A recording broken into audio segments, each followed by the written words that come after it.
Boa noite, irmãos. Boa noite. Que igreja bonita, que povo maravilhoso. Mais bonita ainda, né? Quando nós estamos louvando ao Senhor, quando nós estamos aqui reunidos, né? Para adorar e engrandecer o nome do nosso Deus.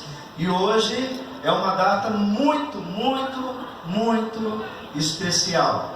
Sem essa data, nós não estaríamos aqui reunidos. Porque hoje nós comemoramos o quê? A ressurreição de Jesus. Essa data é muito importante para nós, porque se Jesus, se ele tivesse apenas morrido, nós não estaríamos aqui nessa noite. Não faria sentido, porque como nós iríamos crer numa vida eterna se Jesus não tivesse ressuscitado? E hoje eu quero conversar um pouquinho com vocês sobre essa ressurreição de Jesus. E antes de nós começarmos e entrarmos na mensagem, eu gostaria de fazer uma pergunta para você. Se você já teve um amigo, claro, todo mundo tem amigo, não tem? Você tem amigo? Tem? Todo mundo tem amigo? Ok. Alguns amigos nossos, né? Nós temos vários amigos, eu creio que você tem também vários amigos. Alguns são bem chatos, não são? Né? Difícil de aguentar, mas são amigos, né? E tem alguns que são nota 10, não tem? Né? Você fala, olha que pessoa bacana, que pessoa que é assim, uma pessoa agradável, uma pessoa que você gosta de estar junto, que você gosta de compartilhar dos seus bons momentos. Mas hoje eu queria falar de uma pessoa melhor ainda do que essa aí que você pensou, que é a pessoa de Jesus. Eu quero ler o texto básico da nossa mensagem hoje com você, mas eu gostaria de pegar lá no comecinho da história e nós vamos chegar aqui no túmulo vazio. Lucas, capítulo de número 24. Abre aí no Evangelho de Lucas, capítulo 24. Lucas 24, nós vamos ler do verso 1 até a primeira parte aí desse capítulo, até o verso de número 12. Lucas 24, de 1 a 12. A palavra do Senhor diz assim: Mas no primeiro dia da semana, alta madrugada, foram elas ao túmulo, levando os aromas que haviam preparado, e encontraram a pedra removida do sepulcro. Mas, ao entrarem, não acharam o corpo do Senhor Jesus.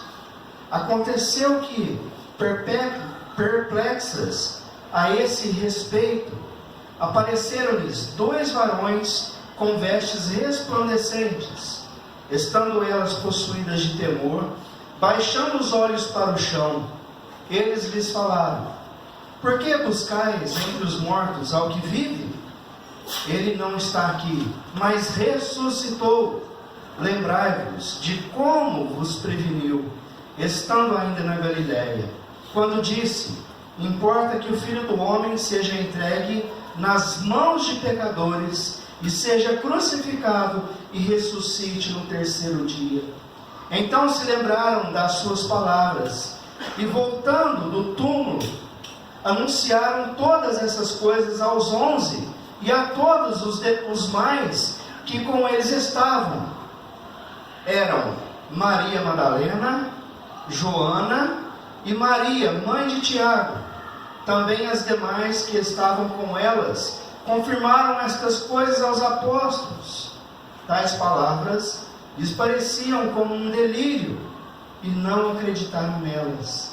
Pedro, porém, levantando-se, correu ao sepulcro, e abaixando-se, nada mais viu, senão os lençóis de linho, e retirou-se para casa, maravilhado do que havia acontecido. Amém. Quando nós falamos sobre a pessoa do nosso Senhor Jesus, nós devemos lembrar de como tudo começou. Jesus, que veio no tempo exato, no tempo em que Deus preparou o momento exato, o dia, o ano perfeito de Jesus nascer, Porém, quando Jesus nasceu, né, ele não nasceu no hospital regional, ou no hospital São Joaquim, ou ele também não nasceu na Unimed, mas Deus preparou um lugar perfeito. Ele nasceu da forma como deveria nascer, em um lugar simples, em um lugar onde tinha muita relação com a pessoa de Jesus. Ele não nasceu numa manjedoura, né? Por um acaso. Deus preparou esse lugar para Jesus nascer, porque tinha tudo a ver com o que Jesus seria depois que ele crescesse. Esse menino, ele nasceu e ele foi ganhando a idade, e conforme a idade ia passando, Jesus também ia aprendendo cada vez mais. E quando ele inicia o seu ministério público, que nós chamamos, né? Quando ele começa a fazer os milagres, quando ele começa a anunciar as palavras, quando ele começa a pregar sobre o reino de Deus, nós começamos então a ver essas histórias. E quando nós começamos a estudar a respeito da vida de Jesus, nós vemos ali um homem que as pessoas tinham prazer de estar ao seu lado. Nós começamos a ver as histórias de Jesus, e nós vemos ali aquele homem onde as pessoas são desprezadas, e ele vem e as acolhe. Quando Jesus estava ali no meio de algumas pessoas, e é claro, os adultos, os discípulos, então vem aquelas crianças, as crianças eram desprezadas na sociedade.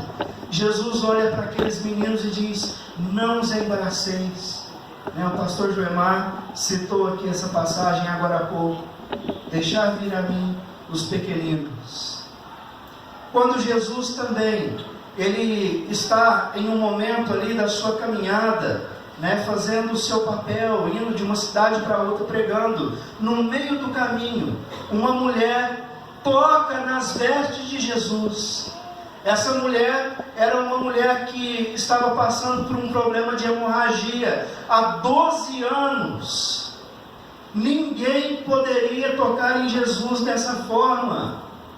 Aquela mulher toca em Jesus, e Jesus, ele não expulsa aquela mulher de perto dele, mas ele diz: vai, a tua fé te curou, a tua fé te salvou.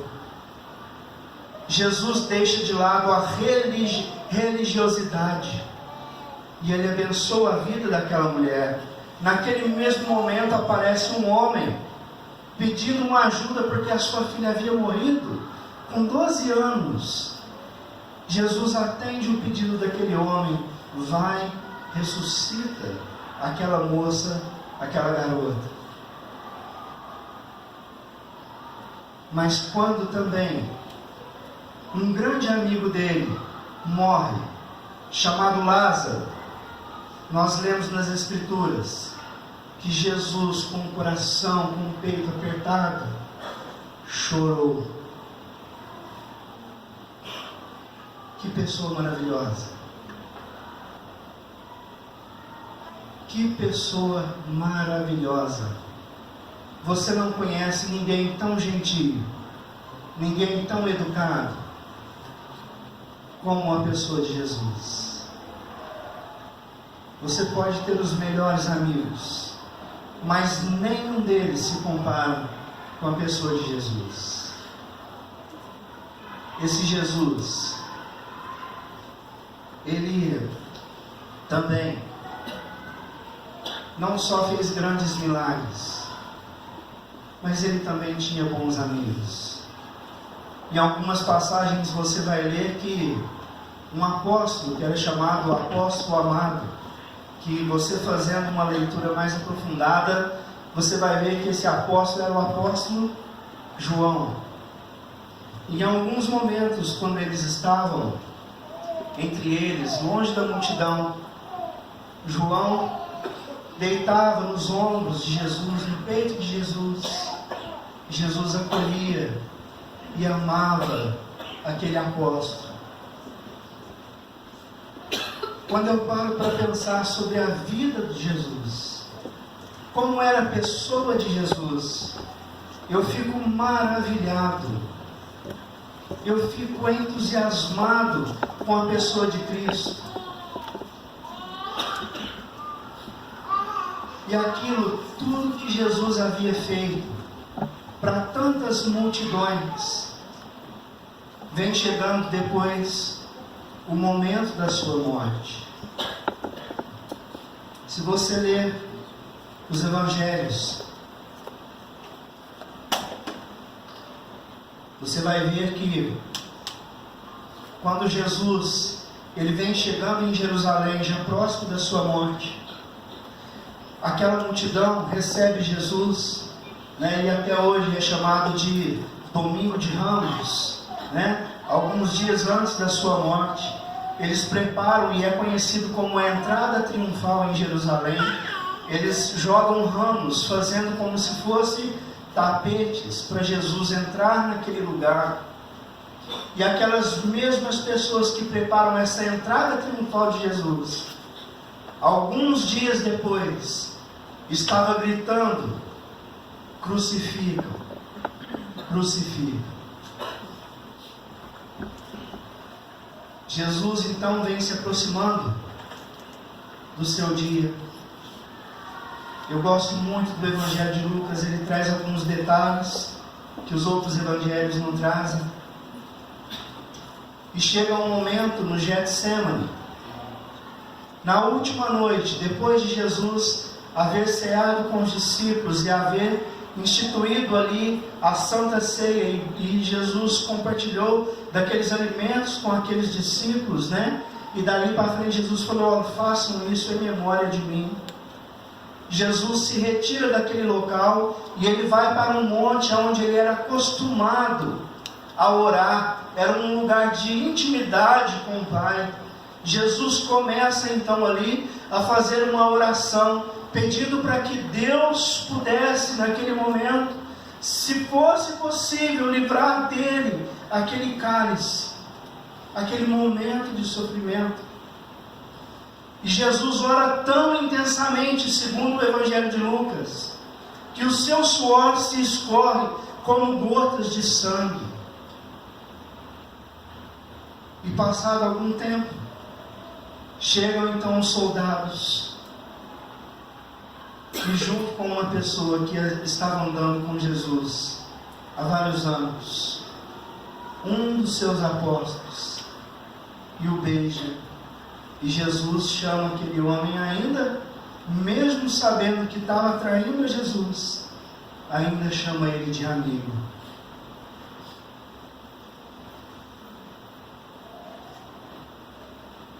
Que pessoa amável era Jesus. Daquele momento em diante, Jesus foi levado, Jesus foi morto. Mas não só isso. Quando você faz um estudo sobre os acontecimentos ali, você vai ver que Jesus, ele tinha passado por uma tortura muito grande, que muitos de nós talvez não suportaríamos. Os guardas o prenderam, ele foi julgado pela multidão. O povo pedia para crucificar Jesus, e no meio daquilo tudo, ele foi espancado pelos guardas. Eles usavam um objeto, um chicote. Na ponta desse chicote haviam garras. E quando ele levava essa chicotada, essas garras entravam na sua pele, puxando e arrancando ali parte do seu corpo, parte da sua pele. após torturarem a Jesus, Jesus ainda recebe uma cruz. Ele tem que carregar a sua própria cruz até um monte chamado Monte da Caveira. Esse monte era usado para crucificar os piores bandidos. Jesus foi levado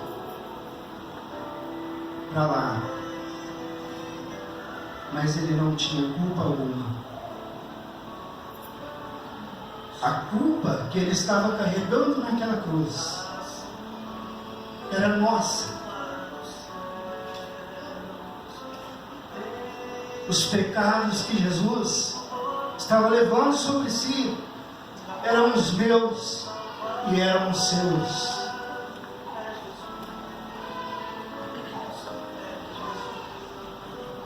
Jesus suportou não só a dor física, mas Jesus passou por um sofrimento psicológico e espiritual, porque aquele peso estava todo sobre os seus ombros. Todo o peso da nossa vida estava sobre os ombros de Jesus naquele momento. Mas Jesus morre naquele dia.